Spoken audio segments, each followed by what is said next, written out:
Good morning. President Trump will meet with Israeli Prime Minister Benjamin Netanyahu today, with the Trump push for a ceasefire deal with Hamas still stalled. Both men are enamored with each other for political purposes. Netanyahu got Trump to launch airstrikes on Iran's nuclear facilities, and Trump likes boasting about how well it succeeded, even as he was leery to launch any attack on Iran previously. Now, the president has said he will go to Texas Friday to see firsthand the horrors of the flash floods that have killed scores of people, and we have them in our thoughts.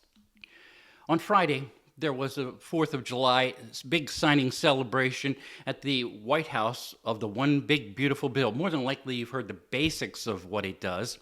Speaker of the House Mike Johnson on Fox News Sunday playing up how this bill extends and expands Trump tax cuts from the first term. And we're building upon it because now we've cut tax on overtime and tips and had more tax relief for seniors. And we're giving everybody a tax cut. And that's going to help the economy. It's going to be jet fuel. The expansion tax breaks he mentions are temporary and have limitations. Of course, otherwise we'd all want to be paid in tips. Johnson discounts the idea the bill will balloon the deficit, arguing that jet fuel will lead to significant economic growth to fill Uncle Sam's coffers. However, on ABC's This Week, former Secretary of the Treasury Larry Summers, focusing on things like the bigger deficits causing borrowing costs to go up, attempts to kill renewable energy projects, and funding cuts to the social safety net, all for a boon to the wealthiest.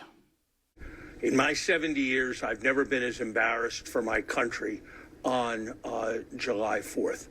These higher interest rates, these cutbacks in subsidies to electricity, these reductions in the availability of housing, the fact that hospitals are going to have to take care of these people and pass on the costs to everybody else. I have to tell you, Summers was just getting started. But because it was the holiday weekend, there was only so much talk about the bill now made law. President Trump is looking to move on to other things. And now that we're back, it's a good time to remind any newer subscribers or first-time viewers why this is called Ear on the White House.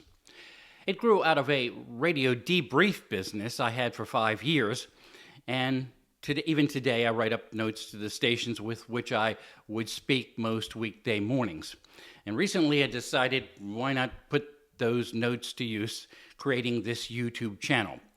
So please subscribe and turn on alerts if you wish, and pass along the link to anyone you think who might like a short morning debrief, now with sound bites and a lot of context and fact checking. With Ear on the White House, I'm Bob Costantini.